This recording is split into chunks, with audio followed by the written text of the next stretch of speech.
Good afternoon, everybody. Welcome back to the flight deck.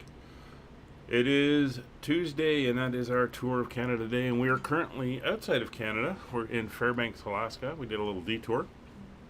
Hello, Brat Boy. Welcome to the stream. And today we are flying back into Canada. We're going to leave Fairbanks, Alaska. We're heading over to the capital of the Yukon, Whitehorse. Flight time's just over an hour, and it should be good. Kevin should be joining us. He's loading in now. And we are flying this retro liveried Air Canada A320. So let's hop on board. We can start getting set up, and hopefully by the time we're done, Kevin's gotten in and is ready to go as well. Alright, on to the aircraft. So cockpit preparation is done. We'll get the seat up there. Parking brake is set. Ground power is connected. External power is on. Batteries 1 and 2 are coming on as well, and we can request boarding. Requested. All right, so we're going to get rid of that. We'll come down here to this one, and we'll get our flight plan in and get everything up and ready to go. Weather's looking pretty good. A little windy over in Whitehorse, but shouldn't be too bad. That is good. Ground services are all good, and we can see we have 146 passengers today, carrying 6,941 pounds of cargo, 14,700 pounds of fuel. Brat Boy, digital flight deck. That's what I go by. Edmar Wendell Santos. Oh, thanks for the thumbs up. I hope I have a good landing and good takeoff as well. So we're going to bypass the FENIX loading system. So we're going to go instant load there. We'll come over. We'll make sure that the jetway remains. Did I catch it in time? Yes, I did. Passengers are coming on board. We'll get that door open again. And we can carry on with our setup. So Adir's left, right, and center, or 1, 2, 3 are up and running. Evac sign is set to Captain Purser. We'll get the signs on in the back. They are all on. Lights, nav lights are on to show the aircraft is powered. We'll turn on our integrals just to make sure that we can see everything down here nicely. Is that all it's doing for the loading for passengers? Wow. It's rather disappointing. Crew oxygen is coming on. Generators 1 and 2 are on and faulted. Cockpit heat, we're going to turn that down slightly. Packs are on and faulted. Emergency exit lights are armed. Icing indicator, standby compass is on, and cargo heat is set to cold. You play as well? Yeah, we're on Microsoft Flight Simulator right now. That's what this is. All right, down to the FMC. Now, if we come back over here and we go into our mass and balance, we're going to tell it to resend the load sheet, and then we can come over to Roger here, and that's not what we want. We'll go to the ATSU AOC menu, the received messages, and we'll pull up the load sheet, and that gives us our initial information that we're going to need. So when we come over here, we are ready to enter in. So database is good to 6 September. Secondary database is good. Aircraft engine types are correct. And we will import our flight plan. And there we go. So we are flying in from PAFA, which is Fairbanks, Alaska, to CYXY, which is Whitehorse, Yukon. Our alternate is going to be PAYA. PAYA. That's back in Alaska if we have to go there. Our airline flies with a cost index of 25, and today we're going up to a cruise altitude, flight level 370. We'll pop over here and request the winds for our climb and descent. There we go. Those winds are in. They'll help with some of the calculations. And we can come over here and enter in a little bit of our information regarding our weight and balance. So 14.7 is our fuel load. And we're going to come over here and grab our weight. So zero fuel weight is 129.8. That's the first number. Second number is zero fuel weight center of gravity. We'll come over, we'll go to page 2. And there it is there. MAC zero fuel weight is 29.4. And that is now entered in as well. Reserve fuel we can get. Just got to go into the flight plan, go down to the fueling section, and our reserves are 2,300 pounds or 2.3 tons. So that is now entered in there. Excellent. So that information is now all in. Hello, Kevin. Hope next time I pop outside I see you sitting beside me. So with that done, we can come over to our flight plan, and we are here at, as I said, Fairbanks, and we are going to be departing today. I do not play on Xbox. I am on a PC. Let's grab the current METAR, and I won't bother with the remarks. They're kind of inconsequential. But there's our weather here. Winds are calm, 10 miles of visibility, few clouds at 5,500, scattered at 11,000, broken at 18,000. Currently 14 degrees out, and a barrow of 2963. So we'll dial that in now. Low pressure. Surprised the clouds are that light. I'm going to be expecting a low front storm system or something over here. 2963 is now entered in, and will come down as well and make sure it's reflected here. So we want about 460 feet, which will be down about there,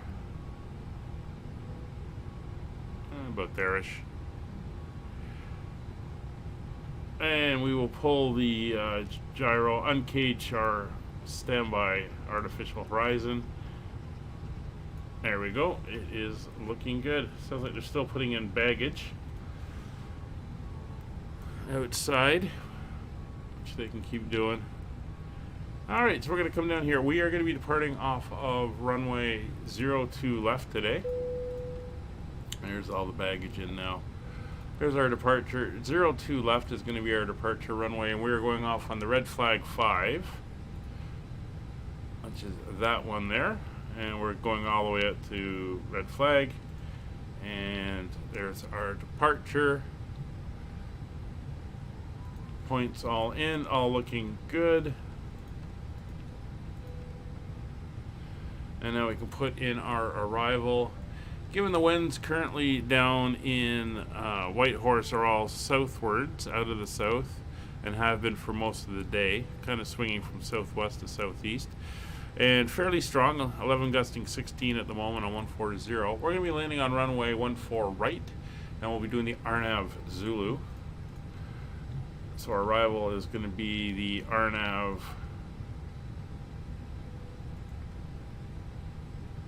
Zulu, 14 right.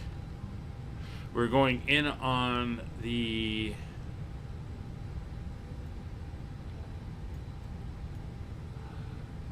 no star, because both these stars come out of the south. So we're going no star, and we'll enter that in, and that should take us right from that last waypoint of CFDJJ, and that will take us right to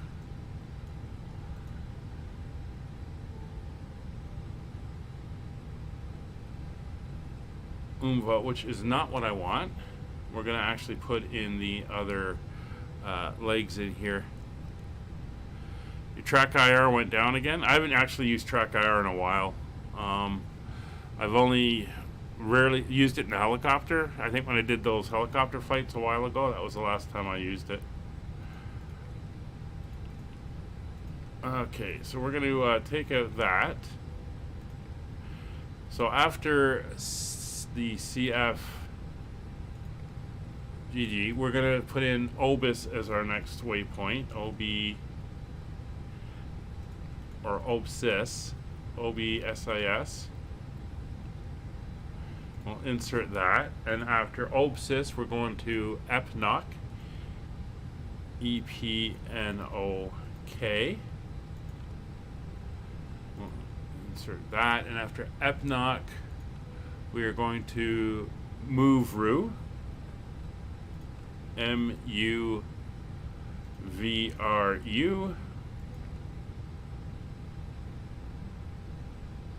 and we will insert that. So how are we sitting?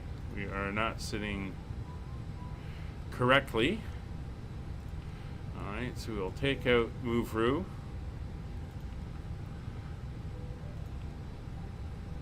We will take out that disco.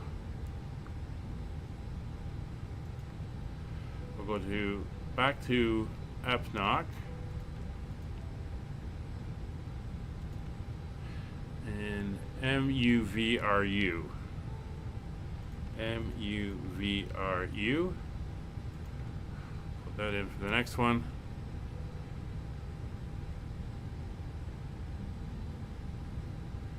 No, if it's causing you crashes, that's not good.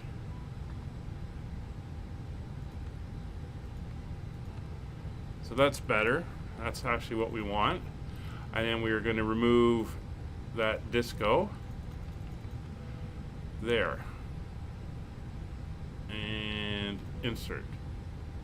So we go back to our flight plan. We're going to take off, head out. This is us going along the departure, out on course, and then OBSIS, EPNOK, review, and then UVMA.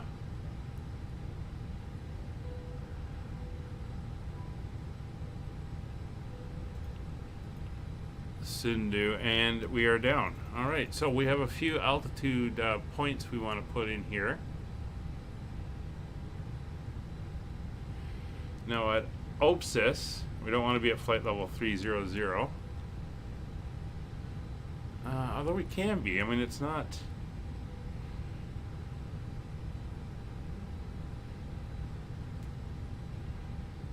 Just looking for the first hard one it's giving us here.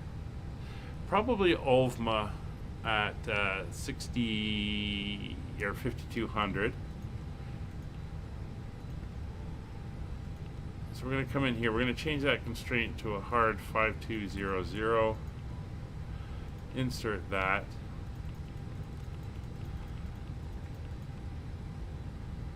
And then at Sindhu 3800, yeah, and that's on the RNAV. Okay, so that is all looking good. We're just going to pop up here quickly. I know everything is keyed in now. We're going to go over to plan mode. Take a look. We're going to depart out, make that turn, come around, heading off to the southeast. And down. There's OBSIS. And then down for the RNAV. That's a fairly long run. Then we make the jog. And we are in. And again, that is an RNAV, not an ILS. Alright, that looks good.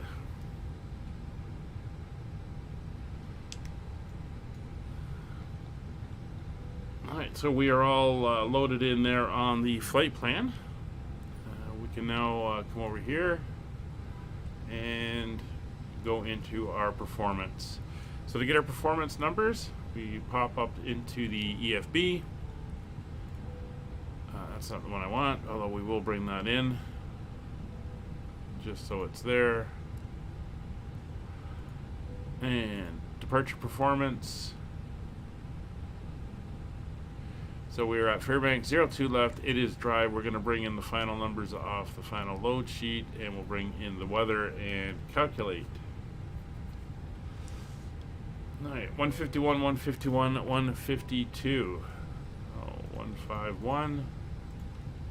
151, 152. You might be asking, why are the numbers so high, higher than usual? Well, it's because the airport elevation out here in Fairbanks is 439 feet, but with the low pressure, we don't have a lot of air for it to bite into, so it's adapting. We're going to be 1 and neutral flaps and 68 degree flex. and 68 degrees. And that is now in. So we have our FMC information in. We can come up to our McDo. We have no restrictions on the climb out, so we'll go right up to 370. That is good. You're going to go to 40, and looks like everything is done outside. Yep, we are all good. Kevin, how you doing? You having to restart, reload? What's the story there? Alright, looks like GSX loaded our passengers in about 10 seconds, which was rather annoying. Alright, we'll return MCDU menu, and you can go into the flight plan, and you're ready to go there. So altimeter is set. 2964 transponder will come down, set 2000. PWS is on, GCS is on, fueling, loading, and boarding is complete. APU can come on.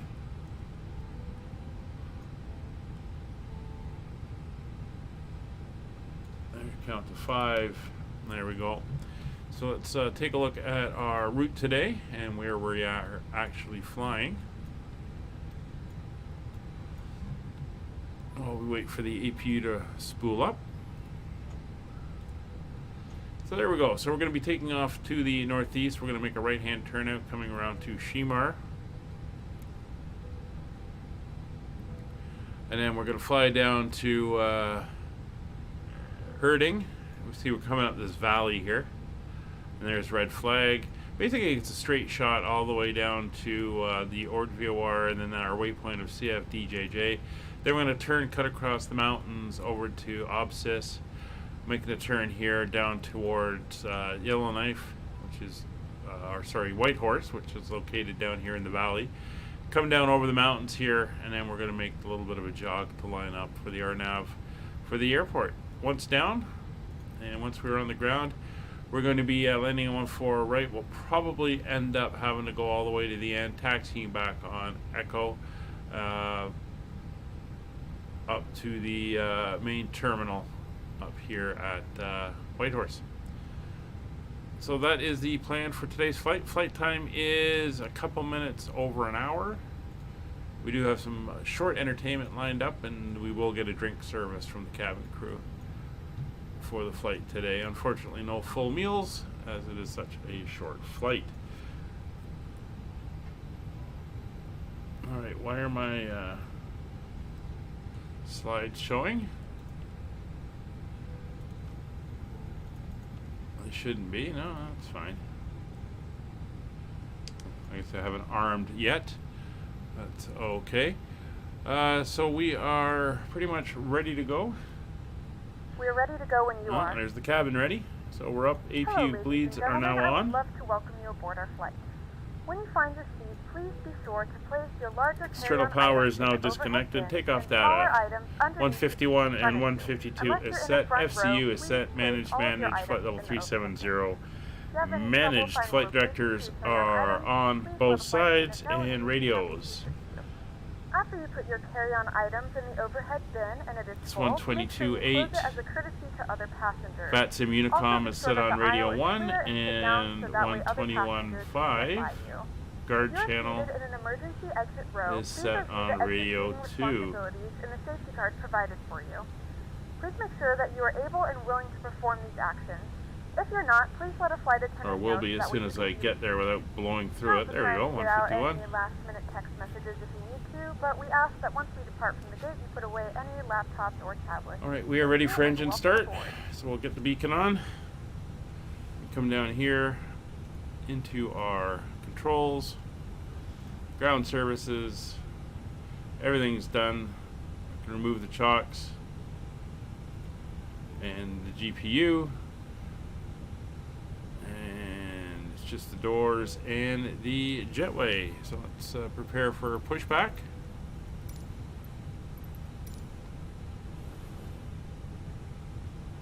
Doors Good morning, closed. ladies and gentlemen, and welcome aboard Flight 5556 with service to Canada. Our flight time will be roughly 1 hour and 9 minutes. Now that the cabin door is closed, please make sure that all devices are in airplane mode and your large devices are now shut down and stowed. Please fasten your seatbelt and make sure that all tray tables and seat backs are in a full upright and locked position for departure. Flight attendants, please prepare cabin. Hello, Captain. We're ready for pushback. All right. Fuel pumps are on. Beacon light is on. So we're going to want to do a...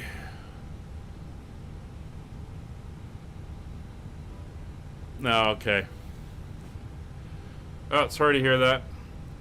All right, we're going to push. We're going to go tail right, nose left. Pin inserted. Pop outside.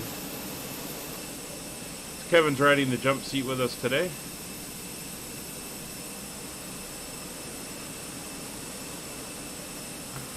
There we go. Tug's coming in.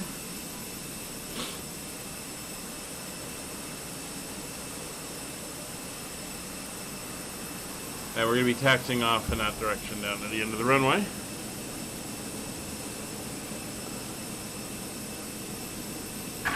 Locking gear. It's amazing you can hear that from inside the cockpit.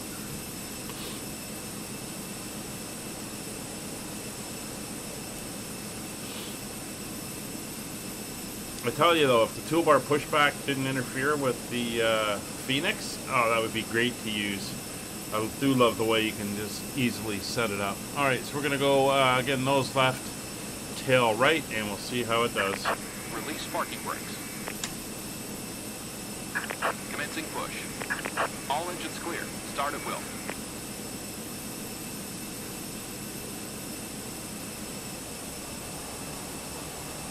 Alright, here we go.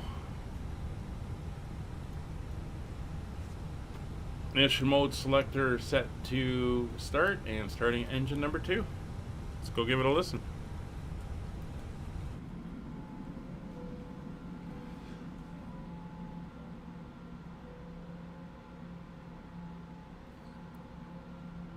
Ladies and gentlemen, please direct your complete attention to the flight attendants as they demonstrate the safety features of our aircraft. You will notice a light illuminated above your seat. When this light is illuminated, please fasten your seatbelts low and tight across your lap. To fasten, insert the metal fittings into one another and tighten by pulling on the loose end of the strap. To release your seatbelt, lift the upper portion of the buckle. We suggest that you keep your seatbelt fastened throughout the flight as we may experience unexpected turbulence. Please take a few moments to now locate one of the several emergency exits on this aircraft. In some cases, your nearest exit may be behind you. In case of an emergency and we need to evacuate the aircraft, there is lighting on the floor that will guide you towards the exit. In the event of a decompression, an oxygen mask will drop in front of you. To start the flow of oxygen, pull the mask towards you. Place it firmly over your nose and mouth, secure the elastic band behind your head, tighten the straps if necessary, and breathe normally. Alright, starting engine 1. Although the bag does not inflate, oxygen is flowing to the mask. If you're traveling with a child or someone who requires assistance, secure your mask on first and then assist Waiting your confirmation for good engine start. A member of the crew advises you it is safe to remove it. In the unlikely event of a water landing, a life vest is located in a pouch under Engine 1 is spooling up. When instructed to do so, open the plastic pouch and remove the vest. Flip it over your head. Wrap the straps around your waist and buckle at the front. Pull the strap to tighten. To inflate the vest, pull firmly on the red cord only when exiting the aircraft. If your life vest does not inflate automatically, blow into the mouthpieces for manual inflation. Each vest is equipped with a whistle and light. If necessary, your seat cushion can be used as a secondary flotation device. Pull the cushion from the seat, slip your arms into the straps, and hug the cushion to your chest.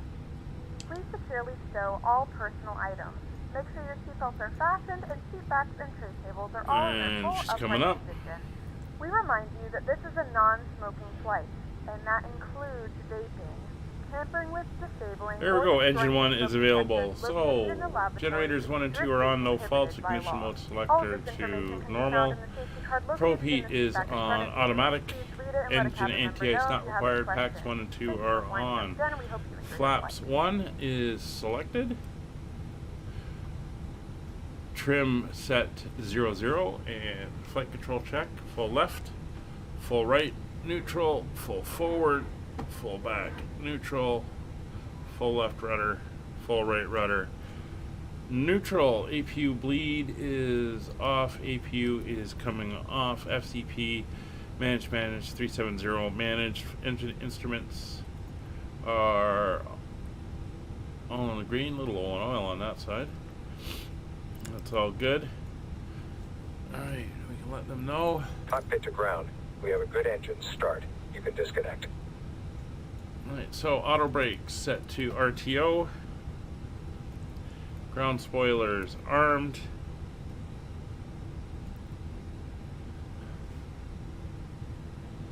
We do have one aircraft inbound. He's still out over the Pacific. It's not sure what airline he is, but it's a 767-300 coming in from Oakland. Unlocking gear. And I think that's it. Yeah, that's it. Now it's leaving. We take a look at Whitehorse. It's just currently us going in there. Tow truck disconnected. Bypass pin removed. Alright, so that's all done. Left is Tiller clear. steering can come Right on. is clear. Put on the taxi light. And we're just waiting for our guy to walk out of the way, and we are good to taxi. So we're going to taxi down here, make this left, then the right, and then we're going to follow Alpha all the way down to the end of the runway.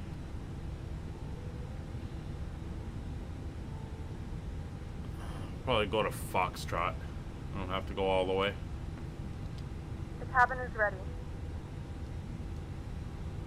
Alright, cabin's ready. There's our guy showing the pin's been removed. He'll give us a wave after our wave and the thumbs up saying, yep, we see that and we're good to go. And there's our have a good flight.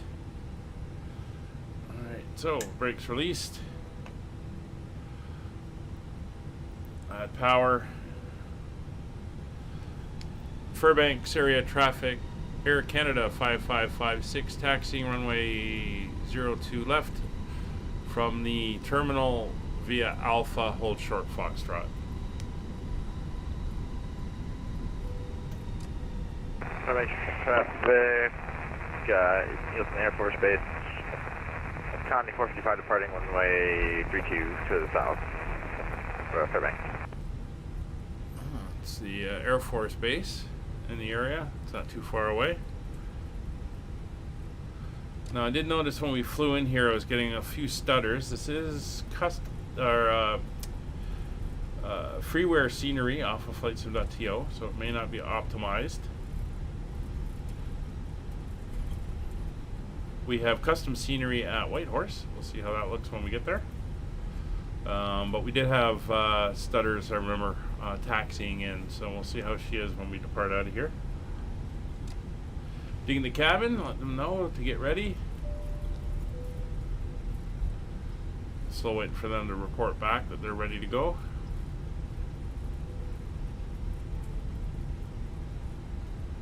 Do our config test. Just waiting on that cabin now.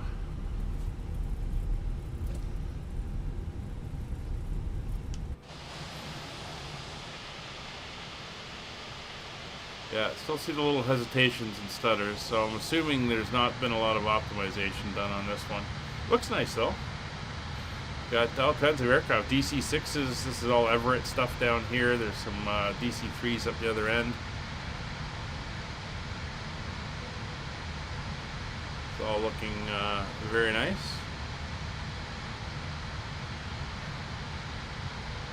There's the hesitations there.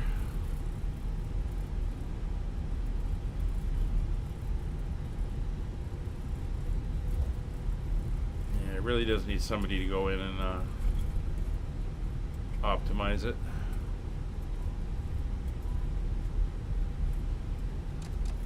So this is Gulf coming up.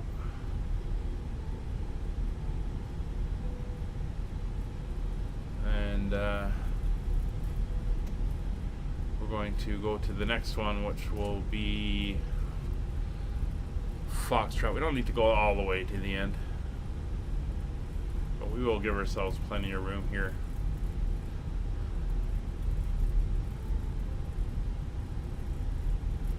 Oh, that other aircraft just took off out of the Air Force Base. 747-800. Heading to the Marine Station down in Arizona.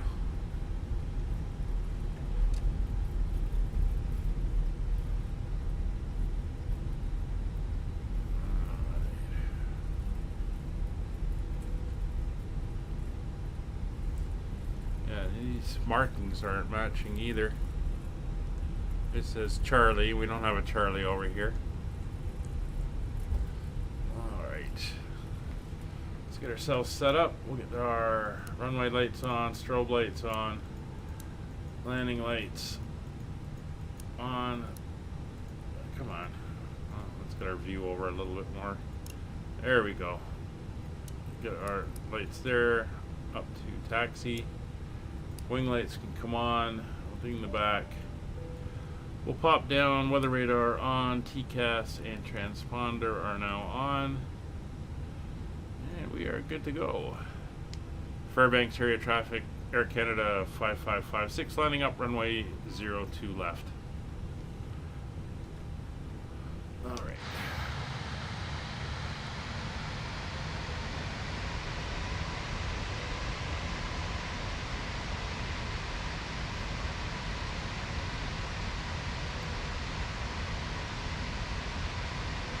Fairly cloudy day here.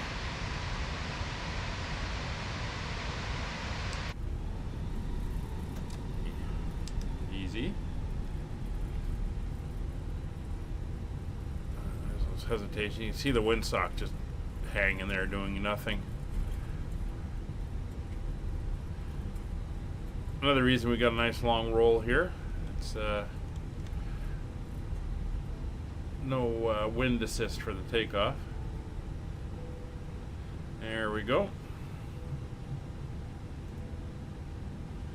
Alright, so we are lined up and ready to go. Runway is confirmed. Clock is running. Engines to 40%.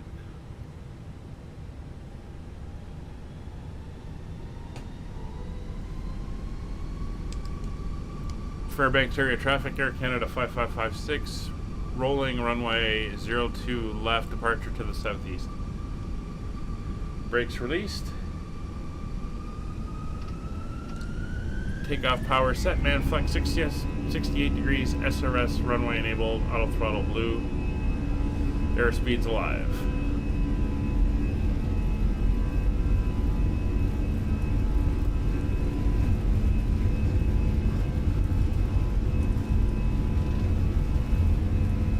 Dots.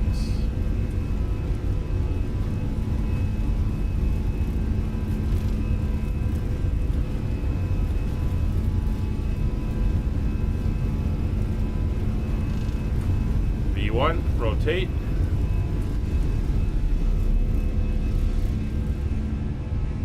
Positive rate. Gear up, speed brakes disarmed.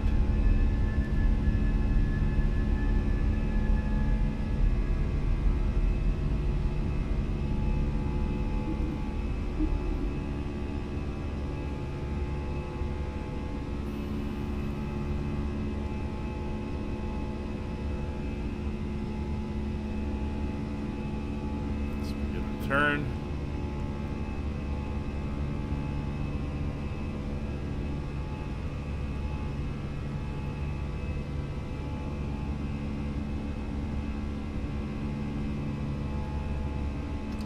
And climb power set.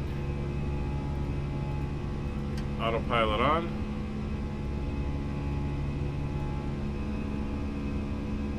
Let's turn over the city here. Turn off our turn-off lights and our wing lights and taxi lights.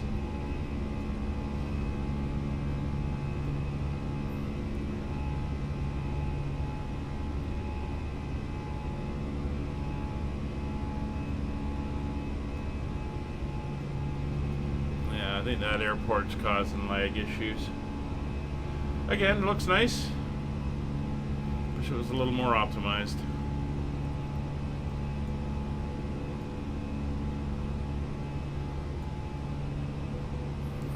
Turning on course.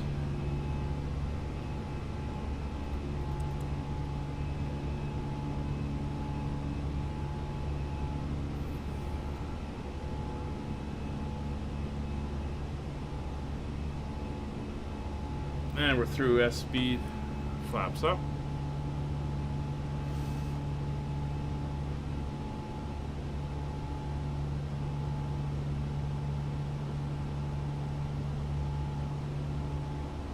And slats retracted.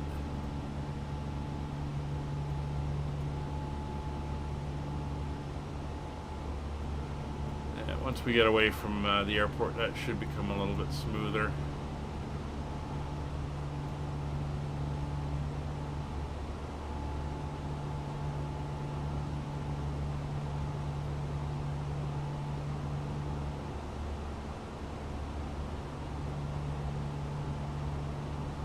Alright, so again, it's not a long flight, it's just over an hour. As I said, once we get up about 20,000 feet, we'll get a little bit of entertainment on, take a break. I'll go take care of First Officer Molly, who's, well, when I left her, was lying in the other room chewing on a, not a rawhide, but some other type of thing like that. She was gnawing away at it. Much better than her gnawing at my hands, which is what she's been doing.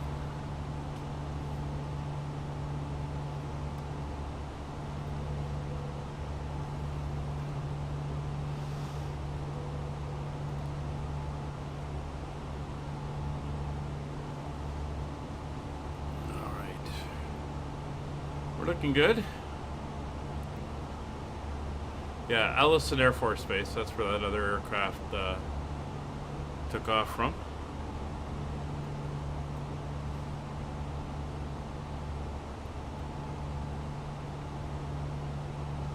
Looking very nice. Gonna tweak my settings again later on today and see if we can get a little bit nicer, better performance out of it. So here's 10,000 feet. We're going to go into standard on the pressure since we're just climbing right up to our cruise altitude anyway. Ladies and gentlemen, we have now passed 10,000 standard feet. here. Now turn on your larger portable electronic devices. This is also a reminder to please keep your seatbelt fastened while you're seated and do not congregate in the galleys or near the lavatory. Turn off the landing lights. Release the cabin. And we can get cruise service underway. The flight crew has turned off the fasten seatbelt sign. You can now get up and move about the cabin. However, we ask that you keep your seatbelt fastened when seated in case of unexpected. It's a little bit choppy there in the gauges. Hopefully that smooths out. Anyway, let's get the map up.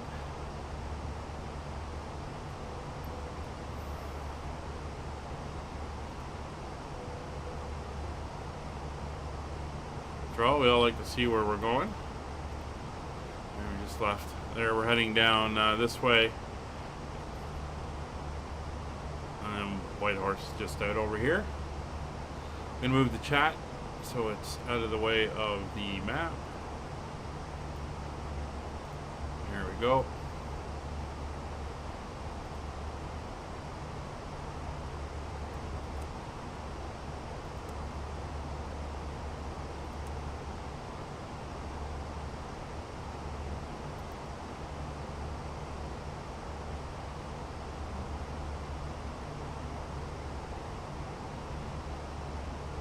Alright, I'm going to get the entertainment up a little bit early so I can go poke in and take a look at Molly. You can see the train coming up here.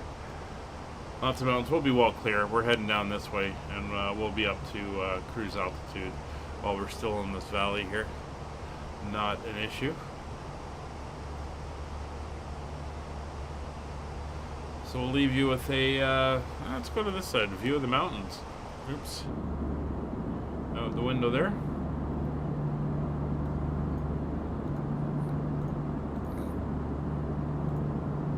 Here's a little bit of entertainment to occupy our time until we get to our briefing for our arrival into Whitehorse. I'll be around on the chat, and we'll be back shortly.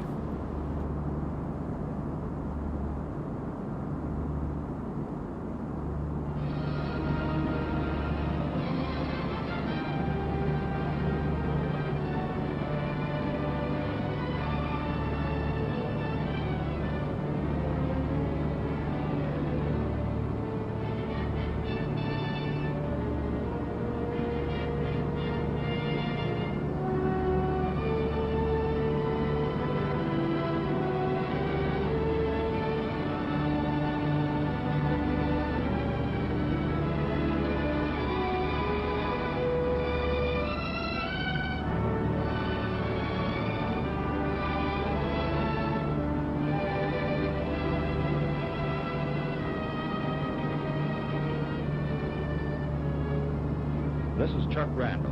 He's training to be a fighter pilot and has about 40 hours in the P-39. Knows the airplane pretty well, too. He's not the hottest pilot in the world, but conscientious. He'll make a good flyer.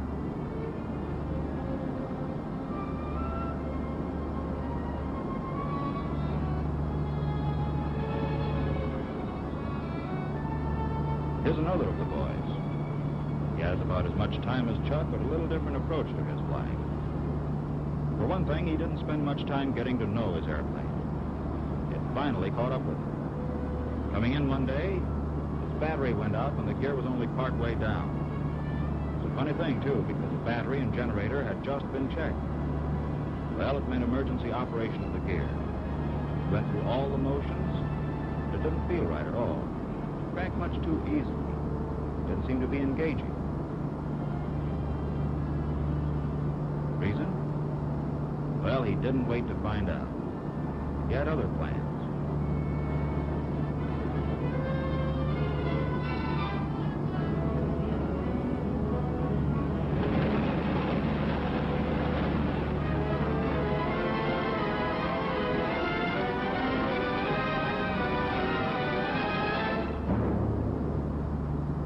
Sure, it was a safe landing. He didn't have a scratch. Pretty sad-looking airplane. He didn't look too happy himself, and with good reason. In the first place, if he'd had the clutch handle to manual, he could have cranked the gear down without any trouble. In the second place, if he needed help remembering emergency operation, there was a card of instructions on the door. In the third place, if the generator had been on, the battery wouldn't have gone dead in the first place. The moral of that story is, know the airplane you are about to pilot. Now, flying the P-39 is not a lot different from the advanced trainers you've been flying. It has more power, it's faster, and it's very light on the controls. But just as with any new airplane, the more you know about it, the better you'll fly it. Much of the information you need, you'll get from your instructor. Some of it you'll get from talking it over with other men who are in training with you. But the best reference guide is your own experience. Something you'll always have with you. So keep it up to date. Well, now let's start at the beginning with Chuck. See what he found out. What do you say, Chuck? Okay, sir. Well, after the tech orders and a thorough check of the cockpit, I was ready to give it a try. With the tail in the air, I could see where I was going without essing. Taxied very easily with short bursts on the throttle, and I let her coast a lot. Didn't have to use much brake. Getting her in the air was all right. As a matter of fact, it was fun. I'd never flown that much power before, and I was surprised how easily she handled. But I hadn't ever landed a tricycle gear job before either, so I guess I was a little uncertain about bringing her in. I could see I was coming in pretty fast, and there wasn't going to be enough runway. So I gunned her to go around again. I knew the fellows were watching, but I figured I could live that down easier than messing up a nice new airplane. Then I brought it in again. Landing instructions said it was just like landing any other airplane, and I took them at their word.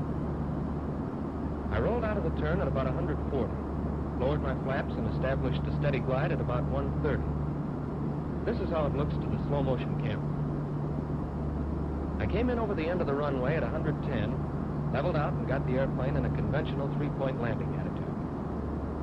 I set her down on the two main wheels, holding the nose wheel off the ground with a slight back pressure on the stick. I found that I could hold the nose wheel anywhere from a few inches to 2 feet off the ground and still make a good landing. The airplane rolled straight down the runway, and I applied the brakes intermittently to lose speed. We don't roll up the flaps here until we park, since there are no stones to damage them, and there's less chance of hitting the wrong switch. How was the first flight, Chuck? Have any trouble? No, sir, it was okay. It was a lot different from what I expected. Guess you can't believe everything you hear. Depends where you hear it. You can pick up a lot of information from hangar experts, all the free dope you want on any airplane, and they always have it on good authority. Well, to get on with Chuck's story, he was over the first hump. That was only the beginning. He still had a few things to learn about flying the airplane. And aside from the cockpit, there was a lot he wanted to know about the airplane itself. It's good background. Might come in handy someday.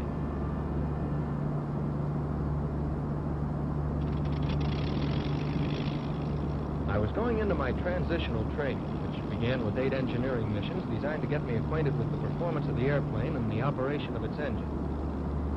I was flying a Model N airplane and knew from the tech orders that if necessary I could take off with 52 inches and 3,000 RPM, which is rated takeoff power.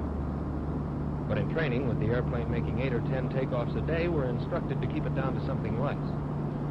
Actually, it's possible to take off with as little as 35 inches.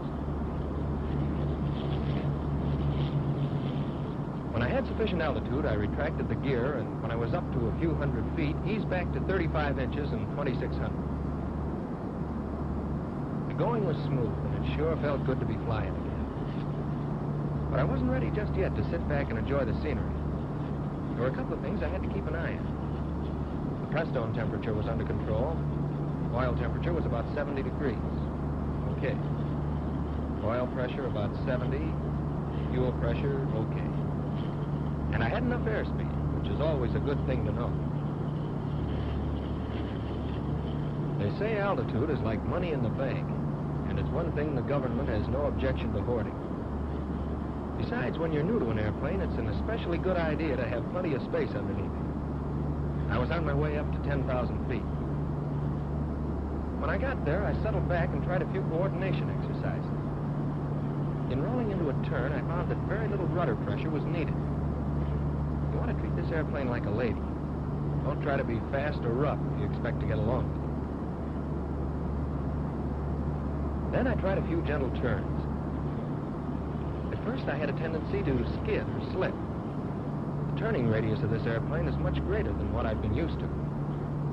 It took me a while to get the proper relationship between the aileron and rudder. But by doing a few more and keeping an eye on the bank and turn indicator, I soon got the idea of how to coordinate properly, and they began to feel pretty smooth. Like all pilots who fly pursuit, it wasn't long before I got to wondering about the speed I could get out of her. So I poured on Nicole to see how she'd react. Up to 3,000 RPM and 52 inches. Incidentally, the tech orders say always increase RPM first, then manifold pressure. It's especially important in a high-powered engine like this. If you don't, you'll be building up excess pressure inside the cylinders, and it's liable to detonate and cause serious damage to the engine. With the increased power, temperatures and pressures went up, and I adjusted the shutters. 5 minutes is the maximum time for operation with this power, but I think you can find out what you want to know in less time than that. At least I did. I tried various combinations of mixture, RPM, and manifold pressure at different altitudes to get some idea of how these factors affected power. In my first mission, I tried a few partial stalls with the gear and flaps retracted. I don't quite know what I expected, but I was pleasantly surprised. The airplane stalled very gently and had no tendency to drop a wing. There was plenty of warning before she stalled completely. Later, I carried this a little further and did a complete stall at 10,000 feet with the power partially off. That is about 15 inches. It broke clean at about 100, and to recover, I dropped the nose to let her pick up speed, about 108, before I started to pull her up. As the stall was explained to me, it's all a matter of airflow over the wing's surface. If the airflow is disturbed due to an increased angle of attack, the wing loses its lift and the airplane will stall.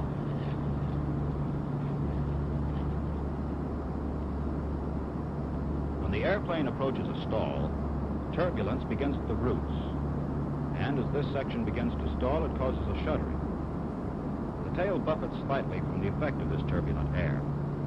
The stall progresses outboard and gradually affects aileron control. Just before the stall is complete, the entire aileron becomes ineffective. In recovery, the ailerons regain control before the wing is completely unstalled. So when you first feel aileron control returning, don't let it fool you. Don't start to pull up until you have sufficient speed. Later, I tried some partial stalls with the gear and flaps extended. Stall characteristics were pretty much the same as in the clean condition, but with the stall occurring at a lower speed. With the power reduced, I pulled the stick back gently until gradually the stall point was reached. After she began to shudder slightly, at about 95, I eased gently forward on the stick. I let her pick up some speed in a shallow dive, about 140, and eased her back level. Knowing stalls is a pretty good way to get the feel of any airplane, so I practiced until I was sure of it. Then, with the gear still down, I trimmed the airplane for an indicated airspeed of 150 and tried some gliding turns for practice and landing approaches. I figured it'd be a good idea to try them first at a safe altitude where there were no traffic problems, and I could concentrate on getting the knack of a properly coordinated gliding turn. I knew that speed was important, and I didn't let it drop below 130. At first, I'd go beyond a medium bank. A steeper bank is all right, but it's easy to skid. I wanted to be darn sure I didn't pull her in too tight. It wasn't long before I was ready to hang one on the beginning of the landing. I kept some power on and didn't cut the gun until after the turn. I could spot my landings pretty well now. Whatever uncertainties I'd had at first were cleared up after I'd made a few more.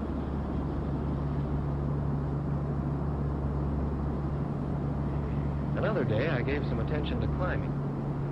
With normal climbing power, 2,639 inches, she indicated 160, which is the best climbing speed. Compared to the trainers I'd flown before, this baby really climbed. At 12,000 feet, I put her in a dive. I tried a few before, and this time I wanted to get up to 400. I hadn't trimmed for the dive, and I found that I needed left rudder and some forward stick pressure to follow a straight flight path. At about 7,000 feet, I started to pull out very gradually. It didn't matter so much how fast I was traveling, just so I took it easy in the pull-out. In a dive, the greater the speed, the more gradual the pull-out has to be. I still had a lot to learn about the airplane, and flying tight turns was a good way to do it. It helps to develop the feeling for the airplane, which is so necessary for combat flying. It's important to be in full control at all times, and so it meant working up to them gradually. As I went along, I reefed them in tighter, and pretty soon was pulling them in almost to the stall point. I was making the turns as tight as I could without stalling out. There was a definite change in the feel of the controls just preceding the stalling condition. I could feel a buffeting on the tail, and the whole airplane shuddered. I got so I could recognize it and was able to prevent a stall by relaxing back pressure. Occasionally, I'd let her stall some, but it was easy enough to recover. The airplane unstalled quickly, and full control returned immediately. The speed didn't matter so much as the tightness of turn. The tighter the turn, the higher the speed at which I stalled out. I practiced tight turns on a number of missions and got to be pretty sure of myself, and probably a little careless. Because during one, I guess I must have pulled her in a little too tight. The airplane stalled, and I didn't relax back pressure quick enough, and I spun out of the inside of the turn. It caught me unawares, and it must have been a couple of turns before I started to recover. She responded promptly. I decided to check up on spins, and this is what my instructor had to say. In this airplane, a spin is an irregular gyration going first slow and then fast in an oscillatory pattern. The first move, when you're aware you're in a spin, is to close the throttle and go into low RPM. As soon as the direction of rotation is established, bring the stick full back, apply full rudder with the spin, and hold until ready to recover. When the airplane comes to the slow part of its gyration, apply hard opposite rudder. A moment later, move the stick full forward and apply ailerons against the spin.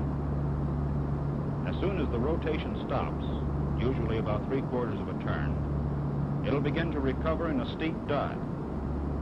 Neutralize all controls and wait until the airplane picks up speed and feels normal. Then gradually start to pull up, and recovery is completed.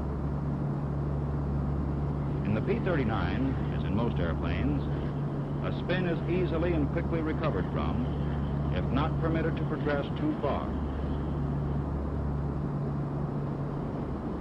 I was familiar with the feel of the basic maneuvers and could coordinate each of them pretty well. Next, it was a matter of combining them, and the Lazy 8 was a good way to do it. It's a valuable maneuver for developing coordination, since it involves motion about all three axes of the airplane at the same time and through a wide range of speeds. I started them from cruising, pulling up in a bank not more than 70 degrees at the steepest point, with a minimum airspeed of 160 at the top of the arc and not exceeding 300 at the center of the 8. When I could do a good job of these, I felt I was well on my way to mastering the airplane. Next came the two-plane element, flying with my instructor. We talked it over first on the ground and checked on signals. We took off individually and got into formation in a gentle turn. In loose formation, we climbed to a safe altitude. At 10,000 feet, I trimmed out the ship and pulled up into formation on signal. Keeping it fairly loose, we tried some gentle turns. I was flying on the inside and found that at first I had a tendency to over-control. But brushing up on the old fundamentals of position, distance, and smooth throttle coordination, it wasn't long before I could do a fairly decent job of following around in a turn. Actually, with the additional power and increased speed range of the airplane, I found it was easier to fly good formation in the P-39 than in the training airplanes I'd flown before. Then we tried some climbs. It was good practice for coordinating my speed and throttle settings with the leaders. And then some dives. Pretty gentle at first, and then steeper. I was becoming accustomed to flying formation at higher speeds and in sharper maneuvers. With several two-plane missions behind me, I felt pretty much at home in formation.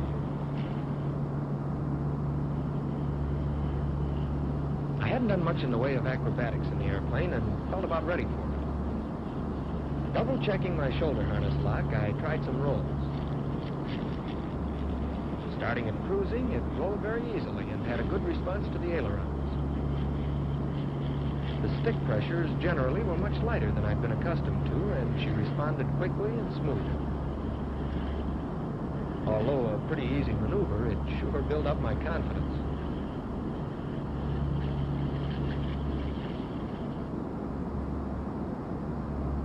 Then came loops. During this maneuver, the airplane flies through two speed extremes, high at the beginning and end, and low at the top. Trimmed for cruising, I applied left rudder as I pulled up. As the speed decreased, I relaxed rudder pressure. As the airplane continued up, I applied right rudder. On the downward arc, as the speed increased beyond cruising, I relaxed right and gradually applied left rudder. Straight back on the stick fairly hard so as to maintain sufficient speed to carry me through at the top. Nearing the inverted position, I relaxed back pressure slightly and stretched my neck backward as far as possible to see the horizon when it appeared. I could use it as a reference in keeping my wings level. Then on down and around. After more acrobatic practice, I felt I could handle the airplane in all attitudes and was confident in trying my hand at more advanced maneuvers. Something my instructor said helped. With proper instruction, you should feel no apprehension about attempting almost any maneuver. And you'll find that very often fear of the unknown is removed by deliberately doing what you're afraid will happen.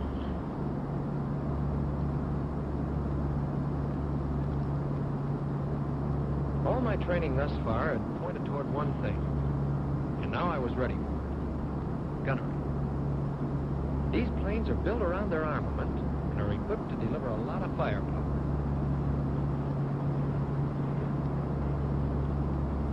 First, I tried my hand at ground targets. With fixed guns aimed to fire along the axis of the airplane, I knew the projectile would strike the target only if I were flying a straight through course. It meant having the ball in the center. With the ship in a skid, there was a horizontal component, and I hit to one side of the target. And the speed I was traveling at was important, too. Below the recommended speed, the airplane was inclined above the flight path. At higher speeds, it was inclined below the flight path, introducing a vertical component. I started at 2,000 or 3,000 feet in a steep dive and flattened out to make an approach at 15 to 25 degrees to the horizon. I found I could come down pretty close and still not have to pull out steeply or abruptly. Next came water targets. And here I had to be even more careful in my pullouts. I didn't hit very much at first, but I was told not to be too concerned. Accurate judgment of speed and timing in pullouts can only be attained with many practice runs. Since this airplane has proved an effective weapon for attacking ground objectives, my training included low-altitude flying and simulated strafe. Then came deflection gunnery practice on aerial targets, making dry passes at another ship. I started with a small amount of deflection, turning to keep lead on the target. Gradually, I increased the speed and narrowed the angle. And it soon became evident that my practice in tight turns was time well spent. Just lately, I've been practicing with live ammunition on a towed sleeve, which brings me pretty well up to date. As a matter of fact, I'm due for a mission right now. So long, fellas. See you around. Thanks, Chuck. You men going into training in this airplane will probably cover much the same ground, perhaps in much the same way. You'll be flying an airplane which is fast and powerful. It is sensitive to the controls and quick to respond. Know thoroughly its characteristics, and when you join the men now in combat, your job will be easy, and like theirs, well done. For in the various war theaters, the record shows that when American fighting men, in fighting airplanes, set out for an enemy objective, the report is sure to be mission accomplished.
Voyage, it rained for 40 days.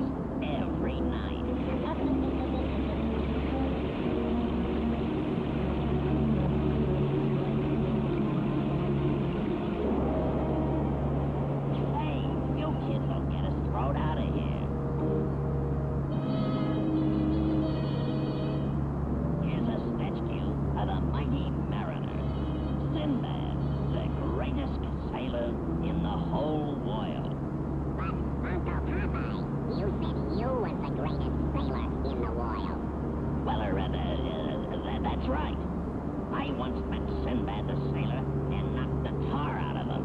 Tell us about it, Uncle Popeye. Well, Sinbad lived on an island in the Pacific Ocean that was far, far away.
Alright, we're back. We got about 80 miles to go before we begin our descent, so it's time to start getting our information set up and ready.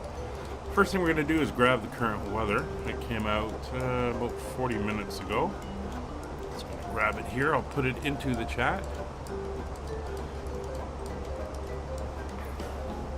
There you go. As we can see, the winds are 150 at 12, gusting to 19. 40 miles of visibility, which is huge. Few clouds at 6,000 feet, few at 16,000, broken at 25,000. A little bit warmer at 22 degrees and 2987, so significantly higher pressure down this way. So we're going to grab that information and enter it into our system here. It wants us to enter the data, which is what we will do. So we are 2987 on the barrel, temperature of 22 degrees, and winds are 150. We put the steady winds, not the gusts. Transition altitude, flight level 180, approach speed of 137, landing speed of 132. And if we come over to the RNAV minimums on straight in,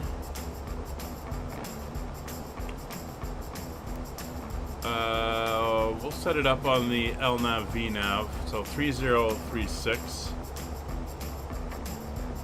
or 3063.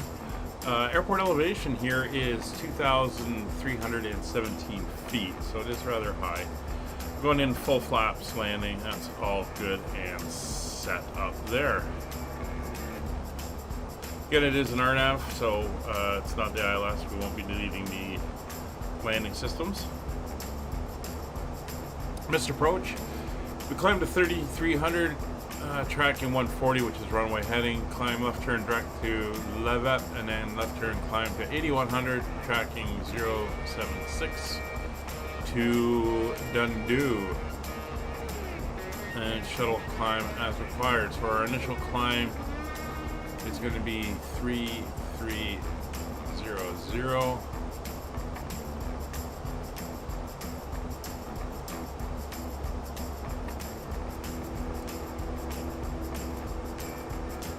Interesting if not showing the missed approach on there,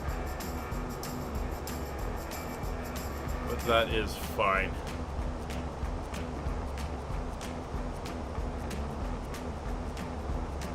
We'll set 8,100 as our missed approach altitude.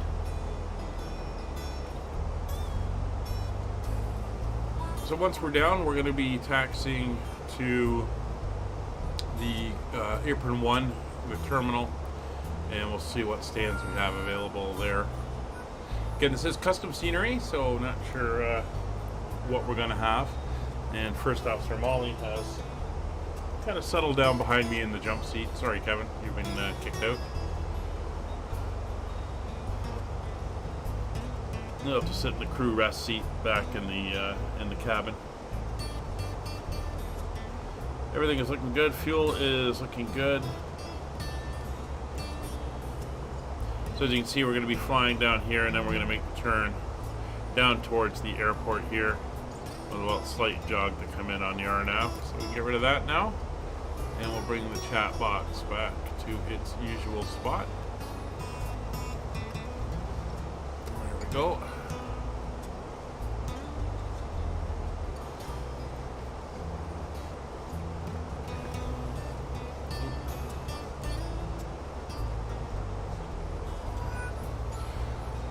So our next flight is tomorrow. We are on, yeah, I know it's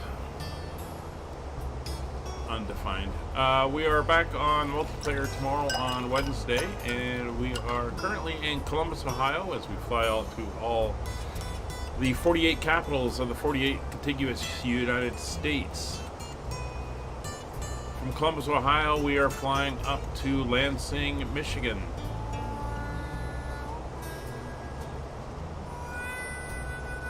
So it'll be a flight up to the northwest, so should be a good flight. Weather should be decent, and we'll be back in the DC-3 on multiplayer for that one. Hopefully we'll have a couple guys joining us, and we'll have a good flight. Hello, Liam. How are you doing today?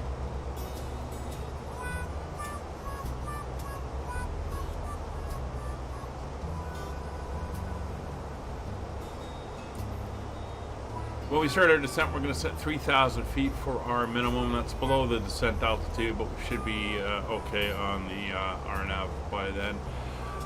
We are 38 miles from starting to head down into Yellowknife, so we've almost completed the cruise portion of the flight.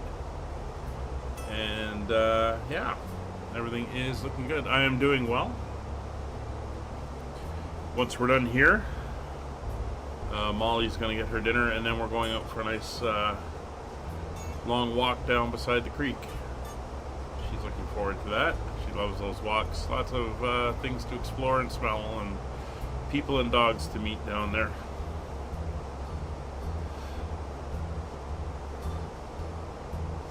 Alright, so we might as well get tiled in here. So we're going to go right down to 3,000.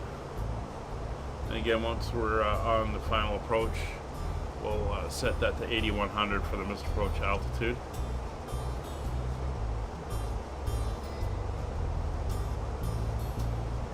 A little bit of snow in the mountains still. Up in the mountain tops. The tops out here, let's see if we'll find just south of us. If we look out this way, these mountains over here, I'm seeing elevation markers of 10,000 feet.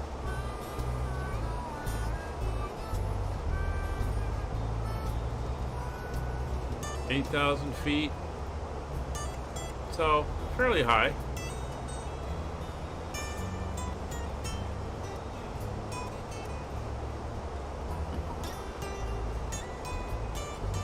Yeah, it's Molly's birthday tomorrow. She's 3 months old tomorrow, so I think I'm gonna cook her a nice little special chicken dinner for tomorrow night. Alright, so as we come in for our top of descent, arrival and weather briefing, we've obtained it and we've set it. We've reviewed the weather information. Nav data is set and matches, and the approach is as expected in the system. MCDU approach page, which is here, has all been entered in. Information, weather information, and minimums are all set. Radios are set. We're still on 122.8. No Unicom up on VATSIM at the moment. It is all, at the moment, just me and that helicopter coming in, and he's going to be a while flying that thing. Engine anti-ice not required. FCP is set up. We're still managed, and 3,000 feet for our descent is set in. Altimeters will set on transition. Approach is set. Minimums are set. Auto brakes will be, how long is the runway here? 9,500 feet. So we'll go brakes 1. We are going right to the end anyway. Alright, so we are gonna get her some presents. Well, we did get a couple things the other day, so she got them in advance. Some new tug toy, and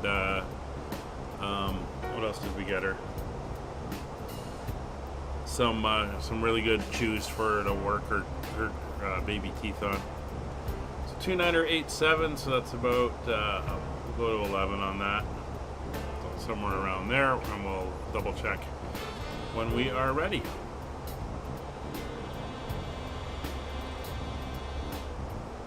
I know my nieces want to dress her up for Halloween, so I'm not sure how I feel about that.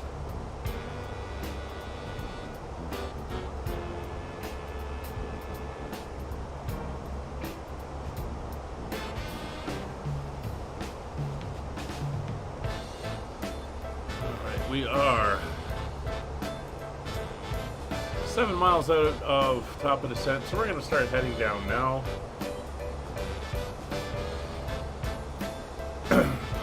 So down we go. We'll maintain about 1,000 foot per minute until we re-intercept the descent profile, and then we'll head down a little bit steeper, and we'll make a radio call at Obis. Flight attendants will begin handing out forms momentarily. Please review and complete these forms using with you for presentation upon arrival. Custom cards for all you guys to fill in.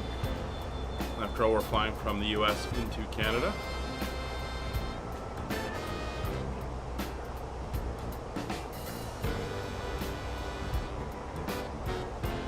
At Obis, we will, as I said, make the radio call. We do have that one helicopter coming in. He's behind us. He's coming in from a place called Beaver Creek. We overflew him as he took off, and he popped up on VATSIM. I don't know if I can actually contact him or not. He's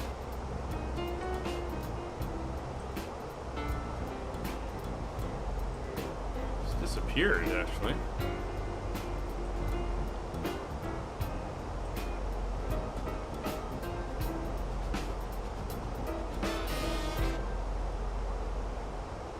First Officer Molly is sleeping behind me in the jump seat. See, it's her crate bedding I put down by the door in the office so she could have a place to sleep near me. She's kind of passed out there right now.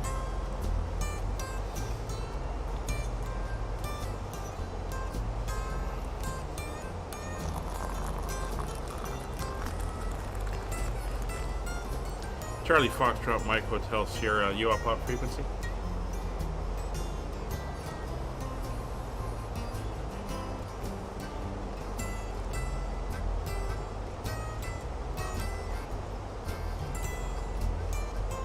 No, I think we're too far away from him.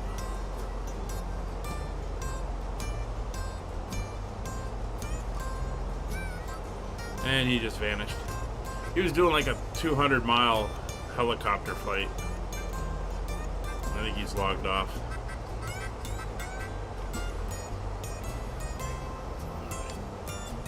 Whitehorse area traffic, Air Canada 5556, overhead of OBSIS. Inbound on the RNAV Zulu runway 14 right, descending through flight level 310 Whitehorse. Alright, so down we go. As you can see, it's just a simple little left dog leg to get ourselves lined up as we come over the valleys here. We are going to turn on terrain radar. Because we are going to be dealing with some terrain as we come in. That's us through 30,000 feet. We'll get the seatbelt signs on in the back. Start getting us ready for landing.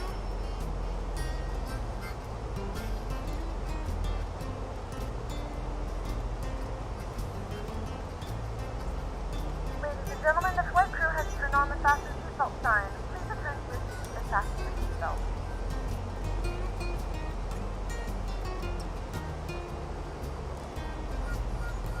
Alright, so that lake over there is Yukon Lake, and Whitehorse is down at the end of it. So let's quickly pop over here. We can go in, enter in our fixes. So we're going to go CYXY, and we're going to enter in our minimum safe altitude radius of 25 miles. We're then going to go CYXY, and we're going to enter in our radial for the runway. So it is going to be 320. That will give us our runway, rough runway center line. There we go. And we can return there. If we come back over, we can now see there's our minimum safe altitude ring of 25 miles. And our minimum safe altitude is 8,300 feet, except for us, since we're going in on the RNAV, that's already been plotted out for safety. But you can see the mountain elevations there. We've got to keep above 8,300 feet. And then there's our center line for the runway, just as a reference. As we come in, we know where that is.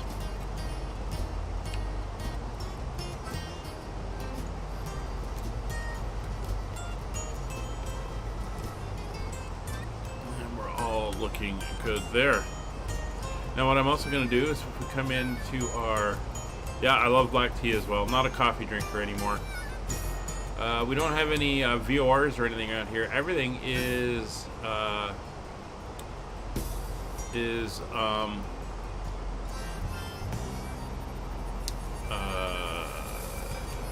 nav points, GPS points, except for the Whitehorse VOR, which is not located near the airport. It's actually located away from the airport.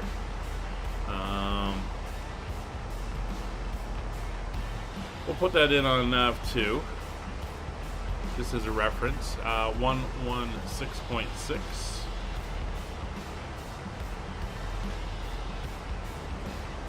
There we go. And that is should be showing up shortly. We'll turn that on. There it is, 65 miles. Pointing that way. You can see it's offset from the airport itself. No sugar, no milk for me.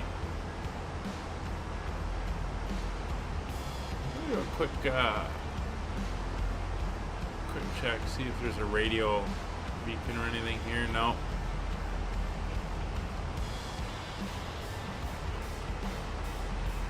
Nothing.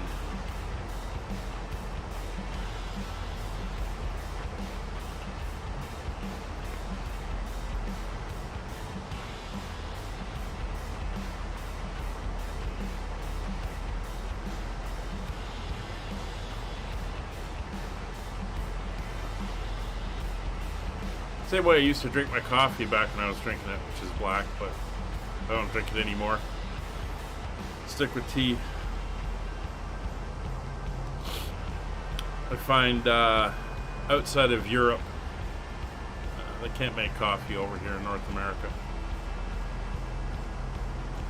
So it looks like we're going to fly over this set of mountains here. And then once we cross over, we're going to fly down the valley on this side. And then line up, and the airport should be somewhere over there, I believe, by the looks of it.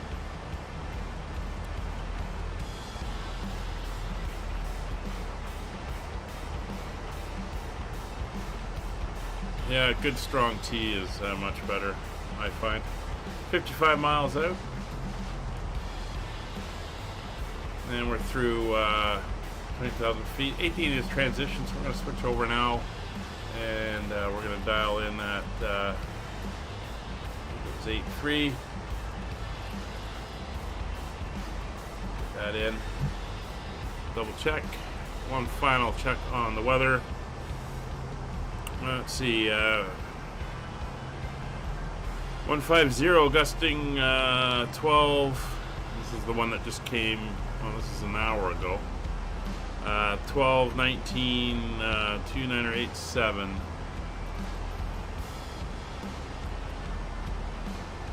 There we go.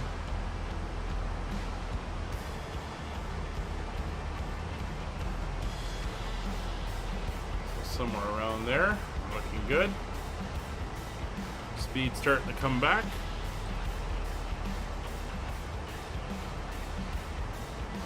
I gotta keep an eye on the terrain. See, we are going to be crossing right over these mountain ridges here, and if we zoom in, let's see what that peak is. We have a elevation of almost 7,000 feet.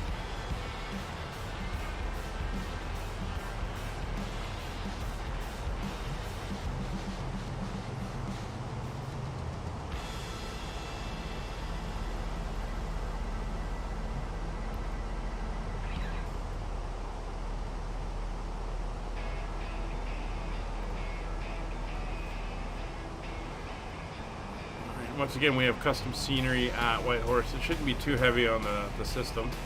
We've been using it a lot in this tour, the same company. It looks like the airport's going to be over that way by the looks of it. Yeah, I'd say over there.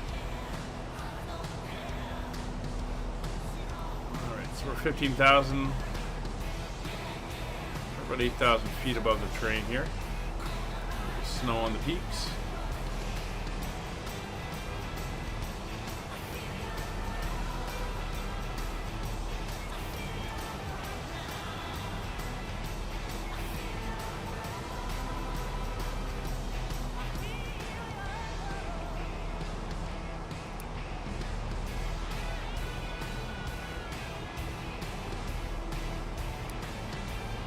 There's only one VOR here that we're picking up, so that's good.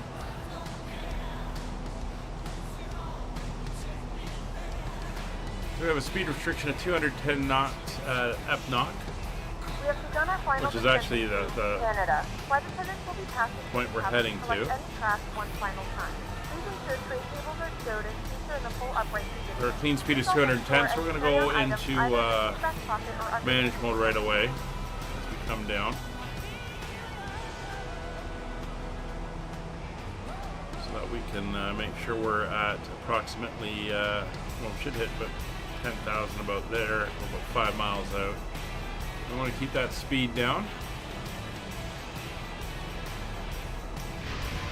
Alright, looking good as we come in. General default terrain here, no texture mapping or anything. Looking good.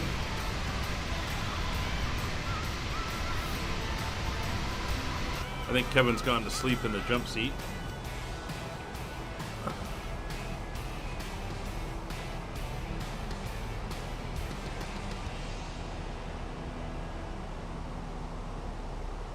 Alright, not making it at the airport, but I think it's that section over there. 10,000 feet coming up. 10 miles out from FNOC, we'll go into managed mode. We'll start to level, bring our speed down to 250. That's it. That's good. Didn't need no one to save her. That's it. Alright, 10,000 feet coming up. We'll get the lights all on and make sure we are ready to go. And we will ding the cabin. That's it. That's good. A fortune selling soul away, John. That's it. I'm not in danger. Alright, we're down to 250 knots. There's 10 miles to FNOC. Oh, bit of a sim freeze. I don't think I'm going to be impressed by any of you. Punk, Twitter quit, bad boy, Getting that a lot lately. Yeah, I'm gonna have to retune my graphics tonight, I think. Sound's still going, so we're okay there. There we are. We're back. Let's activate approach phase. And confirm. We're now going to slow down to green dot speed 210 knots. I think it was. Yep, 210.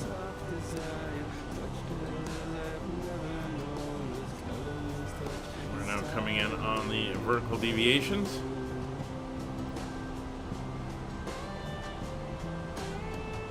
I said I was a cloud collector.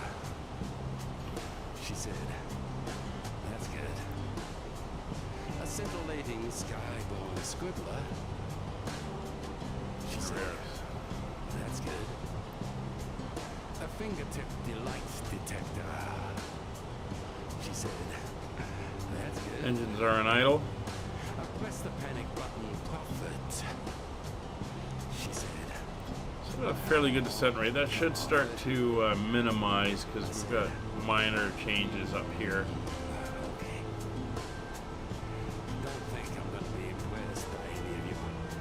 Silent, smiling, tough. We're going to get a little bit of speed break out. Get her slowing down to that 210. She said she wouldn't dream of it. Sleeping pills in the tea, indeed. Well, it looks like that helicopter's back up online. I don't see him though. I think he transported himself down to Whitehorse. Each other's fictions. We said, that's good.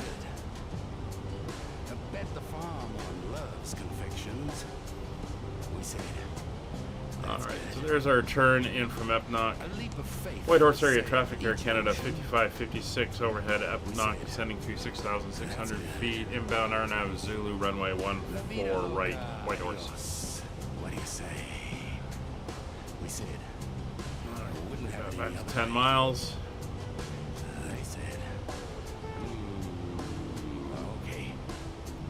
Speed's coming back nicely. We're gonna be impressed by any of Approach nav and alt final is armed. Spoilers are in. Engines to idle. Doing our final descent down to altitude. Ground spoilers are armed. Auto brake set to low. Lights are all on. Cabin notified. We are in mode. There's the airport.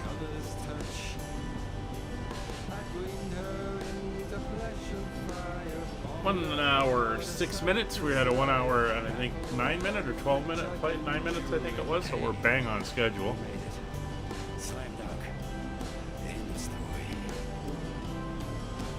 There we go. We're on final approach now. And we'll go flaps 1.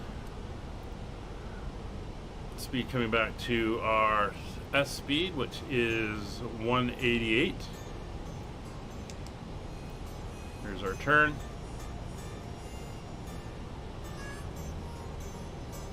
Should hold level at 5,200 feet until about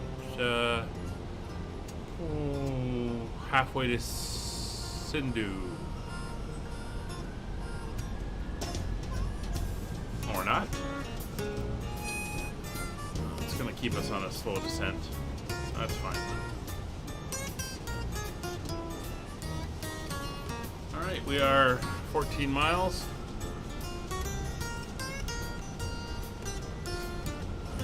Actually works out to 6, 7, 8, 9, 10, 10.2. 14 miles to the VOR, which is beyond the airfield.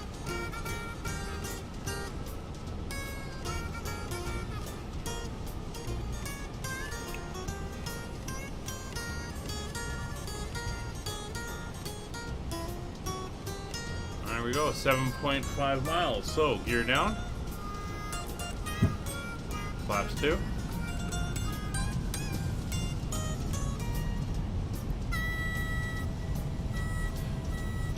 We do have multiple runways here. There's a shorter 1-4 left to our left. We're landing on the longer 1-4 right. If we were like in a Cessna or some Caravan or something, we'd go on the 1-4 left. But we want the big runway.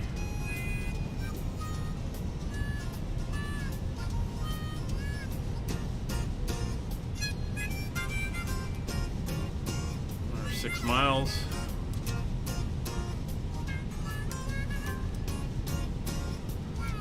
Flaps 3.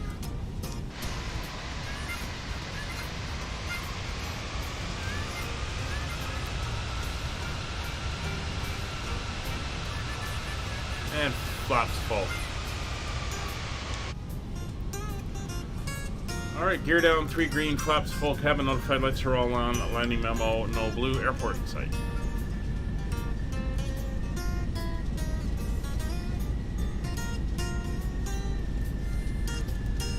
Wind's a little bit gusty, but it's going to be a right quartering wind by the looks of it, or slightly to the right.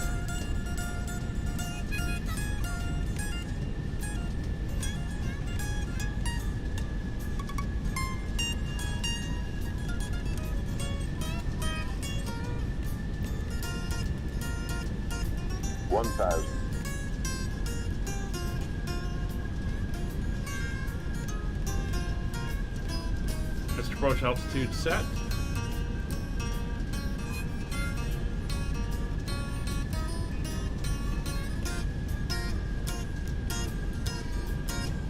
Hundred above.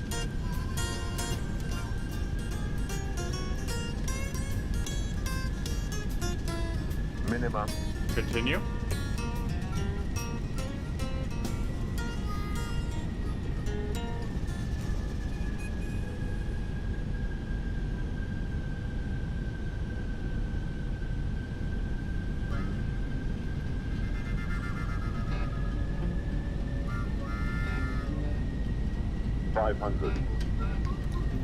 I have control.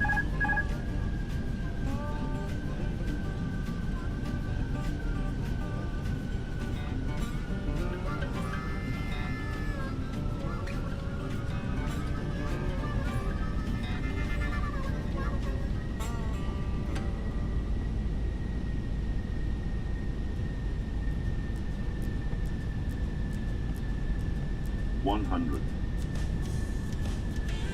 50, 40, 30, 20. Retard. 10. 10. 5. A little bit of a drift there.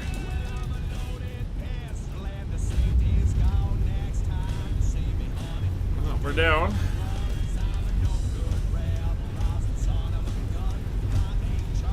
Reverser's idle. Manual braking. We're gonna have to run all the way down. Ooh, that terrain deformation there is not nice. Alright, manual braking.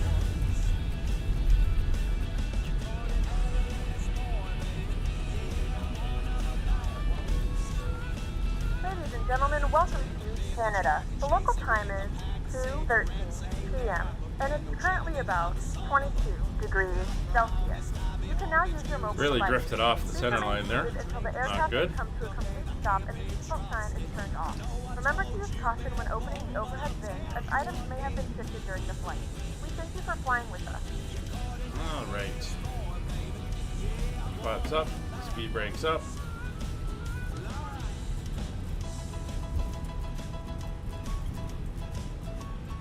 I'll ignore the popping scenery there.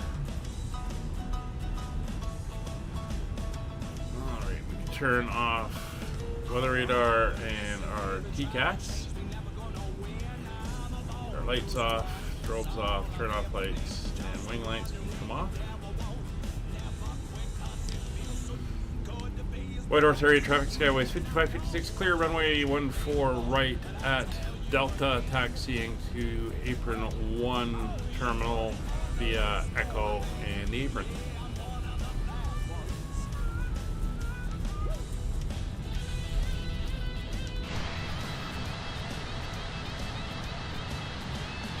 Yeah, that's annoying, but not much we can do about that. Airport looks nice though. Again, this is sim add-ons. Creating a nice little Whitehorse Yukon airport for us. Montreal, no. We're up in Whitehorse in the Yukon.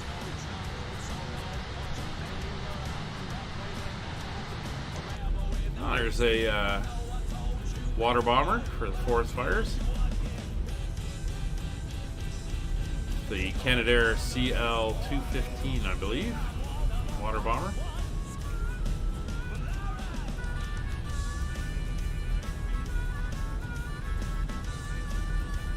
And then we're going all the way up here to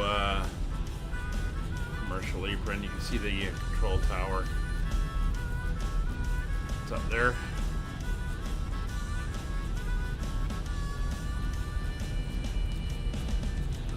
Speed we are picking up quite a bit as we roll downhill here.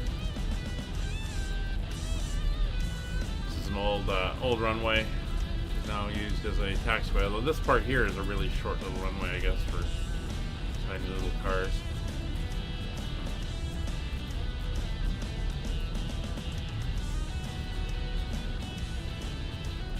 Another water bomber.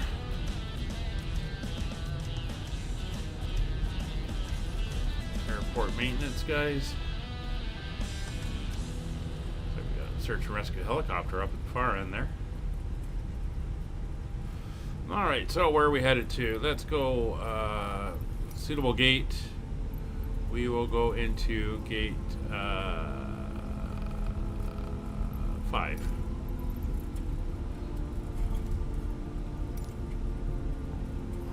There's Whitehorse.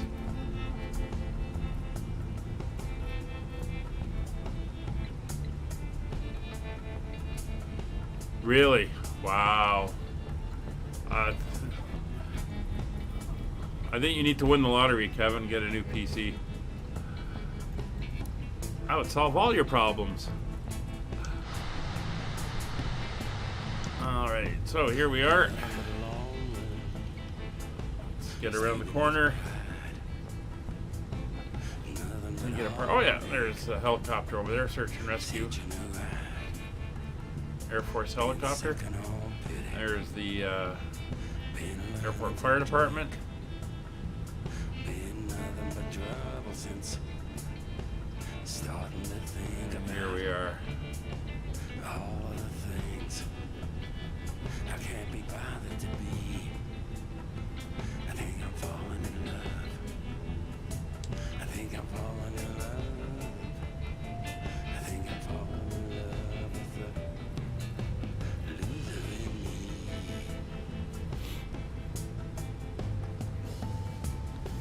We losers got numbers. Can't keep us down. And there we go. Welcome to Whitehorse, Canada. Alright, let's get her shut down. We can get that off. And come over here, tell them to hook up our GPU and our chocks. Jetway out. Throttle power is now connected. Engines are shutting down. Ground equipment is coming in. Flight directors are off. Once engines are below 10, turn off the beacon. We'll leave the nav lights on. People start getting out in the back. And just, The start boarding requested. keyboarding. There we go. Alright, that's going to do it for us today. Thank you all very much for coming along. Kevin, let's try again tomorrow. See if we can get you there. We're flying multiplayer DC-3s on our U.S. Capitol tour tomorrow, traveling from Columbus, Ohio to Lansing, Michigan. Thanks for coming along. Please consider joining, subscribing, and coming over to the Discord and saying hi. Catch y'all later. Bye for now.